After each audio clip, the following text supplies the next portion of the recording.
السلام علیکم ورحمۃ اللہ وبرکاتہ۔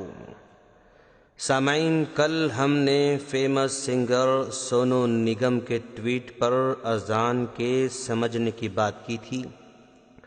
آج پھر اس کے بعد والے حصے کو لے کر حاضر ہیں۔ اذان کا دوسرا کلمہ اشہد ان لا الہ الا اللہ، یعنی میں گواہی دیتا ہوں کہ اللہ کے سوا کوئی عبادت کے لائق نہیں ہے۔ اس کلمے کو ہم دو بار سنتے ہیں۔ مؤذن ساری کائنات کے مسلمانوں کی جانب سے کہتا ہے کہ اس دنیا میں اللہ کے علاوہ کوئی عبادت کے لائق نہیں ہے۔ مؤذن کہتا ہے کہ ہماری نمازیں اللہ کے لیے، ہماری قربانیاں اللہ کے لیے، ہمارے روزے اللہ کے لیے، ہمارا حج اللہ کے لیے، ہمارے صدقات اللہ کے لیے، ہمارا جینا اللہ کے لیے، اور ہمارا مرنا بھی اللہ کے لیے ہے۔ مؤذن نے کہتا ہے کہ جس نے سورج کو پیدا کیا، جس نے چاند کو پیدا کیا ہے، جس نے پہاڑوں کو پیدا کیا ہے، جس نے سمندروں کو پیدا کیا ہے، جس نے درختوں کو پیدا کیا ہے، جس نے ہم سب کو پیدا کیا ہے، وہی ہمارا اللہ ہے، اور ساری دنیا کے لوگوں کا بھی اللہ وہی ہے۔ سنو صاحب، اس اللہ کو پکارو گے نا تو سکون ملے گا۔ لوگ سکون کی تلاش میں شراب پیتے ہیں، کلبز میں سکون تلاش کرتے ہیں، اور آپ جیسے لوگوں کے گانوں میں سکون تلاش کرتے ہیں۔ جانتے ہیں، گانوں میں، میوزک میں کوئی سکون نہیں ہے، کیونکہ اگر گانوں میں سکون ہوتا تو دنیا کے بڑے بڑے سنگرز خودکشی ہرگز نہیں کرتے۔ اگر آپ نیٹ پر خودکشی کرنے والے سنگرز کی لسٹ دیکھیں گے نا تو تعجب کریں گے۔ سینکڑوں کی تعداد میں سنگرز ہیں جنہوں نے نام کمایا، مال کمایا، بڑے بڑے شہروں میں بنگلے بنائے، لیکن پھر بھی سکون سے محروم رہے، کیونکہ وہ ایک بڑی ذات، ایک بڑی ہستی کا انکار کرتے تھے۔ جو سب انسانوں کو پیدا کرنے والا ہے اسے وہ دور تھے۔ میوزک میں سکون نہ پا سکے، دنیا سے جانے کے لیے خودکشی کا سہارا لیا۔ سن صاحب، مؤذن اذان میں جس اللہ کا نام لیتا ہے نا، اسی نے آپ کو میٹھی آواز دے رکھی ہے، اسی نے آپ کو فیمس کر رکھا ہے، اسی نے آپ کو مال دیا، دولت دیا، اسی نے آپ کو ہریانہ سے نکال کر ممبئی تک لایا۔ اگر وہ آپ کو ہریانہ میں ہی رکھا ہوتا تو شاید آج آپ اتنے پاپولر نہ ہوتے۔ جس سمندر کے کنارے کھڑے ہو کر گانا گاتے ہو نا، جن پھولوں کے باغات میں کھڑے ہو کر گانا گاتے ہو، یہ سب اسی اللہ کے ہیں۔ ارے ہاں سوری، آپ تو پلے بیک سنگر ہیں نا، آپ گراؤنڈ میں تو نہیں رہتے ہیں، لیکن جب گانا گاتے ہو تو آنکھیں بند کر کے انہی سمندروں کا، باغوں کا، محلوں کا، جنگلوں کا تصور تو کرتے رہتے ہیں۔ لیکن ذرا ٹھنڈے دل سے، جس اللہ نے آپ کو سب کچھ دے رکھا ہے، آپ کو اسی کا نام سننے میں تکلیف ہو رہی ہے؟ نہیں سونو صاحب، ایسا نہیں ہونا چاہیے۔ دیکھیے، اگر آپ اس پیدا کرنے والے کے نام سے چڑھتے رہو گے نا اور ٹینشن میں آؤ گے نا تو پھر ٹویٹ کر کے سب کو ٹینشن دلاؤ گے۔ اسی لیے شانت رہنا سیکھیں۔ اب آپ ہی دیکھیں کہ مؤذن دنیا کو پیدا کرنے والے کو یاد دلاتا ہے اور اس کو سکون ملتا ہے۔ اسی لیے دیکھیں گے کہ آج تک کوئی مؤذن خودکشی نہیں کیا، حالانکہ اس کے پاس نہ کار ہوتی ہے، نہ بنگلہ ہوتا ہے، نہ نوکر ہوتے ہیں، نہ بینک بیلنس ہوتا ہے، کچھ نہیں ہوتا ہے، پھر بھی کتنا پرسکون رہتا ہے۔ وہ صرف اس لیے خوش رہتا ہے کیونکہ وہ سب سے بڑے پیدا کرنے والے کو یاد کرتا ہے۔ سنو صاحب، اس کے بعد مؤذن گواہی دیتا ہے کہ محمد، اشہد ان محمد رسول اللہ، محمد، میں گواہی دیتا ہوں کہ محمد صلی اللہ علیہ وسلم اللہ کے رسول ہیں، یعنی وہ پروادی ہیں، میسنجر ہیں۔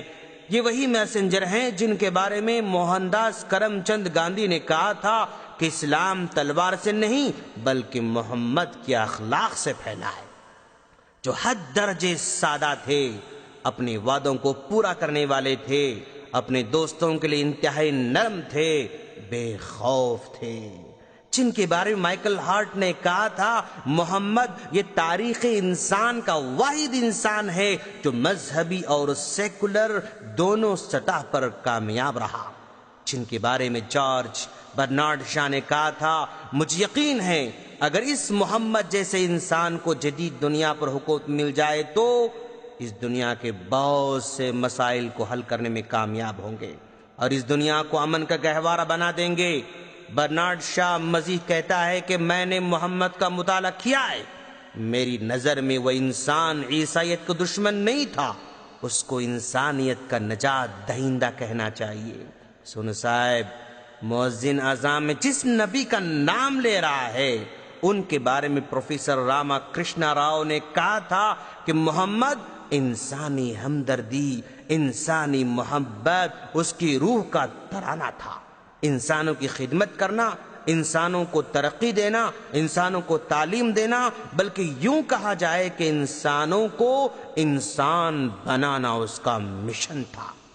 سن صاحب، اذان میں محمد صلی اللہ علیہ وسلم کا نام لیا جاتا ہے تو یہ صرف مسلمانوں کے نبی نہیں ہیں بلکہ سارے لوگوں کے نبی ہیں۔ آپ بھی ان کی تعلیمات سے فائدہ اٹھا سکتے ہیں۔ جو قرآن وہ لے کر آئے نا وہ صرف مسلمانوں کا نہیں ہے، وہ آپ کا بھی ہے، آپ بھی اس کو پڑھ سکتے ہیں، آپ بھی اس پر غور کر سکتے ہیں۔ دیکھیں، کبھی فرصت ملے تو قرآن کو پڑھ کر دیکھ لینا، کبھی فرصت ملے تو محمد صلی اللہ علیہ وسلم کی زندگی کو ایک بار پڑھ کر دیکھ لینا۔ یوں تو ہر بڑا آدمی کسی نہ کسی بڑے آدمی کی ہسٹری ضرور پڑھتا ہے، تو آپ بھی کبھی ایک بار زندگی میں ضرور پڑھ کر دیکھیں۔ سن صاحب، آپ نے اس اذان کو گنڈا گردی کہہ کر اچھا نہیں کیا، اپنے آپ کو انٹالرنس لوگوں میں شامل کر لیا۔ اب آپ ہی دیکھیے، یہ اذان صرف ممبئی اور انڈیا میں نہیں ہوتی ہے بلکہ سب سے پہلے انڈونیشیا کے مشرق میں واقع جزائر سے طلوع فجر کے ساتھ ہی فجر کی اذان شروع ہو جاتی ہے، اور بیک وقت ہزاروں مؤذن اللہ تعالیٰ کی توحید اور رسول اللہ کی رسالت کا اعلان کرتے ہیں۔ مشرقی جزائر سے سلسلہ مغربی جزائر تک چلا جاتا ہے۔ 1.5 گھنٹے بعد یہ سلسلہ سماٹرا میں شروع ہو جاتا ہے۔ سماٹرا کے گاؤں اور دیہاتوں میں اذانیں شروع ہونے سے پہلے ہی ملایا کی مساجد میں اذانوں کا سلسلہ شروع ہو جاتا ہے۔ 1 گھنٹے بعد ڈھاکہ پہنچتا ہے۔ بنگلہ دیش میں ابھی اذانیں ختم نہیں ہوتی، کلکتہ سے سری لنکا تک فجر کی اذان شروع ہو جاتی ہیں۔ دوسری طرف یہ سلسلہ کلکتہ سے ممبئی تک پہنچتا ہے۔ پورے ہندوستان کی فضا اذانوں کے اعلان سے گونج اٹھتی ہے۔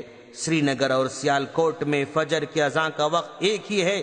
سیال کوٹ سے کوئٹہ، کراچی، پھر فجر کی اذانیں پاکستان میں گونجتی رہتی ہیں۔ پاکستان میں سلسلہ شروع ہونے سے پہلے افغانستان اور مسقط میں اذان شروع ہو جاتی ہیں۔ مسقط سے بغداد تک 1 گھنٹے کا فرق ہے۔ اس عرصے میں اذانیں سعودی عرب، یمن، متحدہ عرب امارات، کویت، عراق تک گونجتے رہتی ہیں۔ بغداد سے لے کر اسکندریہ تک پھر 1 گھنٹے کا فرق ہے۔ اس وقت شام، مصر، صومالیہ، سوڈان میں اذان ہوتی رہتی ہے۔ اسکندریہ اور استنبول ایک ہی طول عرض میں واقع ہیں۔ مشرقی ترکی تک 1.5 گھنٹے کا فرق ہے۔ اس دوران ترکی میں اذانیں شروع ہو جاتی ہیں۔ اسکندریہ سے طرابلس تک 1 گھنٹے کا فرق ہے۔ اس عرصے میں شمالی امریکہ، لیبیا، تونس میں اذانوں کا سلسلہ شروع ہو جاتا ہے۔ رپورٹ کے مطابق فجر کی اذان جس کا آغاز انڈونیشیا کے مشرقی جزائر سے شروع ہوا تھا، 9.5 گھنٹے کا سفر طے کر کے بحر اوقیانوس کے مشرقی کنارے تک پہنچتی ہے۔ فجر کی اذان بحر اوقیانوس تک پہنچنے سے پہلے مشرقی انڈونیشیا میں ظہر کی اذان کا سلسلہ شروع ہو جاتا ہے، اور ڈھاکہ میں ظہر کی اذانیں شروع ہونے تک مشرقی انڈونیشیا میں عصر کی اذانیں شروع ہو جاتی ہیں۔ یہ سلسلہ جو ہے 1.5 گھنٹے میں بمشکل جکارتہ تک پہنچتا ہے۔ مشرقی جزائر میں مغرب کی اذانوں کا سلسلہ شروع ہو جاتا ہے۔ مغرب کی اذانیں ابھی سماٹرا تک ہی پہنچتی ہیں کہ اتنے میں انڈونیشیا کے مغربی مشرقی جزائر میں عشاء کی اذان شروع ہو جاتی ہے۔ رپورٹ کے مطابق کرۂ ارض پر، زمین پر ایک بھی سیکنڈ ایسا نہیں ہوتا ہے کے سینکڑوں ہزاروں بلکہ لاکھوں مؤذن اس اذان کو بلند کرتے رہتے ہیں کہ ان ساری دنیا میں اذانیں دی جاتی ہیں. بتائیں سونو صاحب، کیا ساری دنیا میں گنڈا گردی کی جا رہی ہے؟ نہیں سونو صاحب، یہ بات آپ کے لیے تو ٹھیک نہیں تھی. ایک بات سچے دل سے بتائیں، کیا واقعی آپ کے گھر کے پاس کوئی مسجد ہے جس کی اذان سے ہر دن آپ کو تکلیف ہوتی ہے؟ آپ تو ممبئی کے بڑے گھر میں رہتے ہوں گے جو ڈسٹ فری ہوگا، ساؤنڈ پروف ہوگا، اے سی میں سوتے ہوں گے، دروازے بند ہو گئے، کھڑکیاں بند ہوتی ہوں گی. کہاں سے آواز آتی ہے سونو صاحب؟ آپ کا آفس نیٹ کے انفارمیشن کے مطابق امرناتھ ٹاورز میں ہے، جس کے آس پاس تو کوئی مسجد نہیں ہے. اگر واقعی کسی مسجد کے اذان سے تکلیف ہو رہی ہو تو اس کے مینجمنٹ سے بات کر سکتے تھے، تھوڑا آواز کم کرنے کی ریکویسٹ کر سکتے تھے.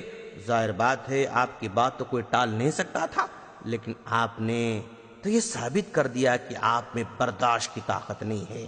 خیر چلیے، اب ذرا شانت رہیے. اگر آپ ٹینشن میں رہیں گے نا تو آپ کو سننے والے کروڑوں لوگ ٹینشن میں آئیں گے. آپ کا دفاع کرنے والے بھی ٹینشن میں رہتے ہیں اور آپ کے خلاف بولنے والے بھی ٹینشن میں رہتے ہیں. پھر شاید شرپسند لوگ ماحول کو بگاڑنے کی کوشش کر سکتے ہیں. ہم اللہ سے دعا کرتے ہیں کہ اللہ تعالی ہم تمام کو اس کے دین کو سمجھنے کی توفیق عطا فرمائے. آمین. السلام علیکم ورحمۃ اللہ وبرکاتہ.